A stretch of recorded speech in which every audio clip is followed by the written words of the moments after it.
10 years ago, this story began as an act of faith, a calling to plant deeply into a desert city overshadowed by a new abortion center and a culture telling women they were alone. But God was already stirring something deeper. A movement was forming, shaped by prayer, steady presence, and the deep conviction that life was worth fighting for. In 2014, when Whole Woman's Health opened in Las Cruces, the community did not respond with despair, but with determination. Hundreds joined our first 40 Days for Life campaign, and our faith began to take root and grow. By 2015, that spark had begun to form a true mission.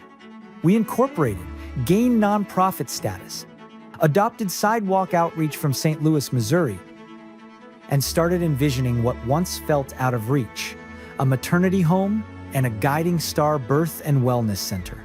The foundation was in place, and faith was just beginning to be tested and strengthened.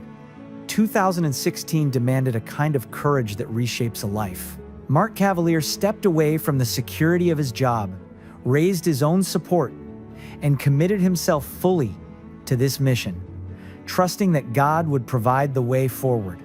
That leap opened the door for the community to rally behind the work.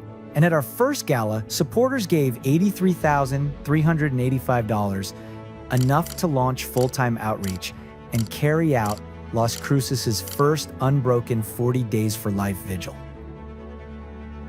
Just a few weeks later, in January 2017, after 26 months of steady prayer and presence, Whole Woman's Health closed. We expanded to Santa Teresa and El Paso, partnered with House of Hope, and developed the sidewalk outreach framework that would guide the years ahead.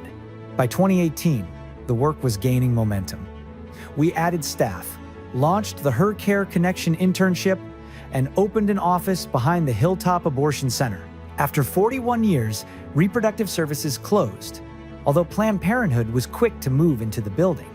Those years marked a turning point, when what had been forming below the surface finally began breaking into the light. What felt too big to hope for was emerging. By 2019, the mission was no longer operating at the edges. It was stepping into the center of the struggle. We opened an office just 3 feet from Planned Parenthood, close enough to feel the tension each time the door opened. From that vantage point, our sidewalk teams expanded to 3 locations, offering compassion at the very threshold where fear and uncertainty were walking in. Supporters rallied to raise $250,000 for a Save the Storks mobile ultrasound bus, a tool that would soon reshape countless stories before they ever reached an abortion room. In 2020, the Hilltop Abortion Center closed its doors permanently. The silence that followed was heavy. We gathered to remember the 40,000 lives lost there, launched the Hero Fund to help moms navigating the turmoil of COVID, and delivered the mobile ultrasound bus that had been years in the making. By the end of 2020, we began providing ultrasounds outside Santa Teresa, and our reach spread across Texas and into New Mexico in 2021. Even when Planned Parenthood resumed abortions in El Paso, the mission did not waver. The presence remained steady, unshaken, committed. What had begun in obscurity years before was now unmistakable. What we had seen dimly was continuing to take shape and grow. In 2022, the Jackson Pink House, a national symbol in the Roe v. Wade story, relocated to Las Cruces after Roe's fall. After their Supreme Court loss, suddenly, our region was no longer a quiet corner of the movement. The eyes of the country turned toward us, and the work expanded in ways we had not anticipated. That same year, the Southwest Coalition and Guiding Star El Paso merged, laying the groundwork for what would become Guiding Star Southwest. Then, 2023 opened a wider horizon. We announced the LilyPad maternity home and laid plans to grow Guiding Star El Paso into a full medical birth and wellness center. A decade of steady growth was beginning to reveal its larger design. What had emerged, strengthened, and spread was now lifting into a fuller expression of its purpose. What had been the object of our faithful prayers through the years was becoming concrete, steady as a new dawn, pushing back the night. In 2024, the work stepped into a new kind of clarity. Our Stop the Center campaign launched across the state, rallying our movement to boycott the construction of the proposed $10 million tax-funded UNM abortion facility.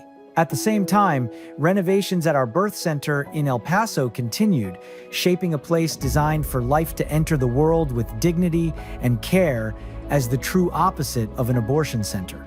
Then 2025 arrived, a year that felt like a glimpse of the future we had been building toward. Partnering with a midwifery practice, over 60 babies were born in Guiding Star, each one a reminder of why this mission exists. We hired a certified nurse midwife to begin full medical care, pioneered care kits in response to the growing abortion pill crisis, and the UNM Abortion Center failed to secure any concrete to begin its construction. That same year, Mark Cavalier passed the torch and stepped into national leadership through the Life Leadership Conference, extending the influence of what began here a decade earlier. What began with a single prayer outside an abortion center grew into a regional movement, then statewide influence, and now a blueprint for transforming culture. One mom, one baby, one city at a time. This is what God can do in 10 years. He takes small beginnings and strengthens them. He turns resistance into renewal. He answers prayer by shaping a future no one could have imagined at the start.